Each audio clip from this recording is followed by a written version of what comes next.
So, bit of a mishap yesterday. For those of you who follow me on Twitter, you'll probably have seen that we were doing a little digging and sort of nicked the phone line, which is kind of stupid. As you can see here, hopefully, if the sun will adjust properly. Let's try over here. That's a little better. The phone line's only about 6 inches below grade, which I didn't know.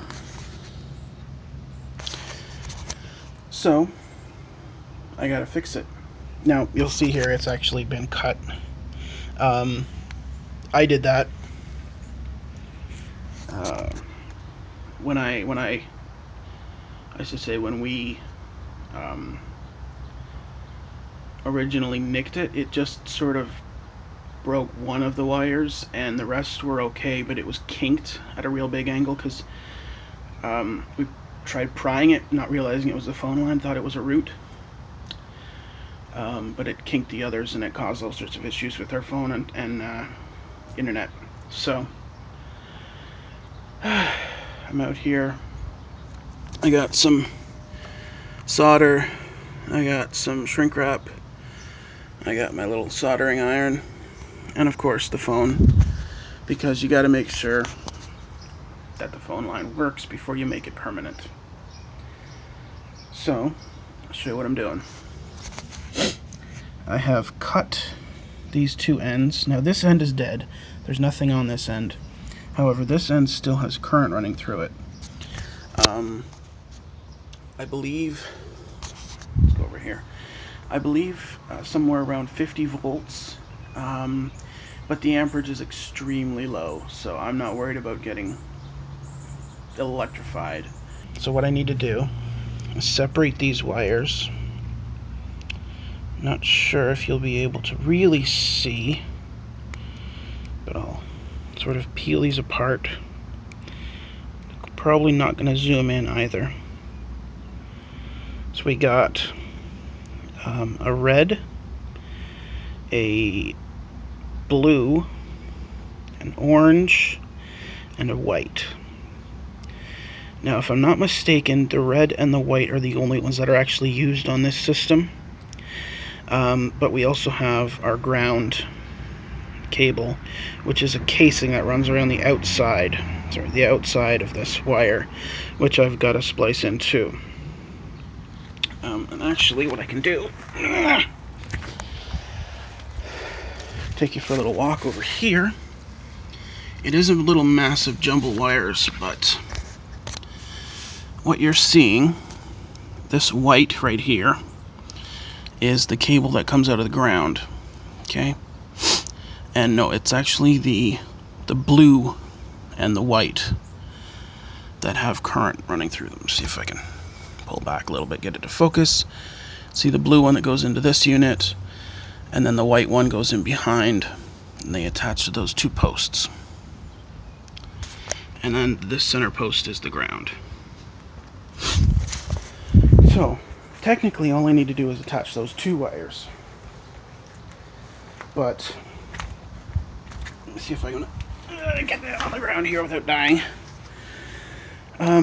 I'm going to do them all just because that's the way you're supposed to do it. So, let's start peeling some wires back.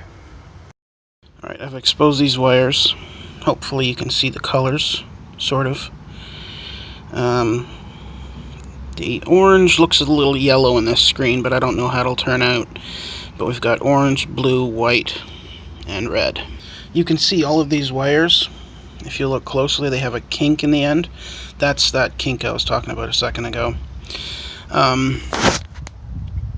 Basically, all you got to do is do the exact same thing on the other side. We're going to twist these together, put a little...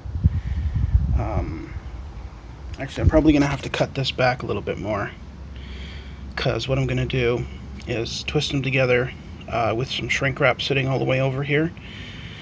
You put the shrink wrap on, you twist the wire together, you solder it, you pull the shrink wrap over, and then you heat it up, and that shrink wrap will will contract. But I got to do the exact same thing to that wire.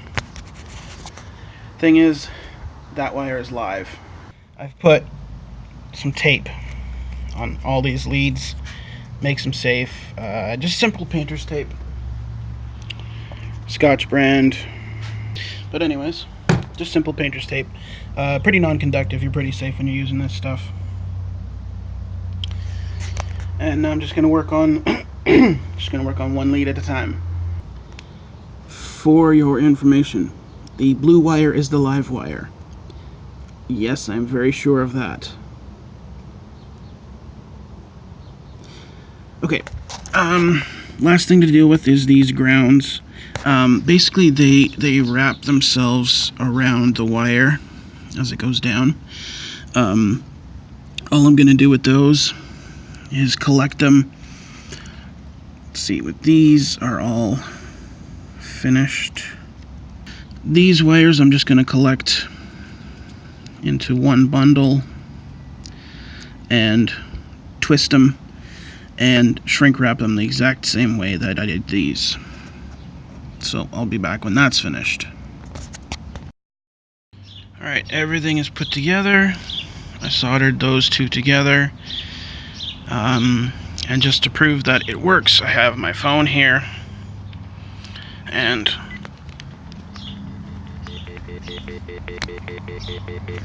yes, it is blinking, but it is beeping. But that's because I have a message. So we are going to slide the shrink wrap over it, get it nice and good. I might even put some tape on some of those pieces to keep them from touching anything else. Electrician's tape, not the painter's tape. But we are going to just tape up some of this crap.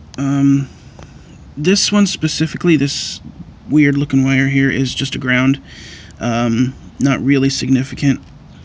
The yellow is a little bit fucked up, but you don't use it, so it's okay. But I'm gonna still put some tape on it. All the rest of them are pretty good. So all we gotta do... Oh, there's a bug right in my eye. We gotta slide that over and then heat it up, and we'll be ready to bury it. So got some tape just wrapped around there. Keep in mind, that's not actually doing any support work. It's not supporting the wires or anything. It's just there to keep the wires from touching each other. Now, I just gotta slide this over, and I'm not sure I can do it with one hand. It can be difficult, considering the thickness of the tape I have on there. Okay.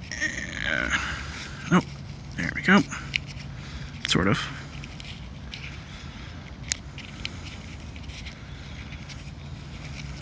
Just gotta feed it on like a screw.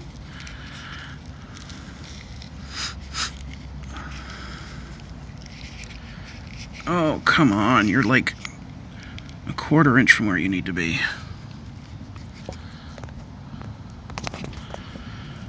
Oh, my phone is getting too hot. It just came up with a message saying I need to cool it down. So I gotta get this finished real quick.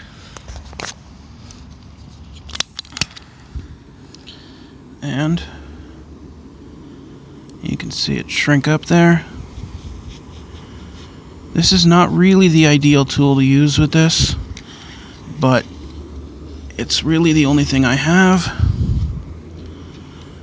and it does work really well.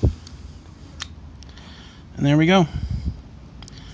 Just leave that out for a few minutes to let it cool down, harden up. I'm probably yelling right into the microphone, I apologize. But, check my phone again. You can hear it. So we're good. Now, on to one of the other 5 projects that I had planned today. You guys have yourselves a good day.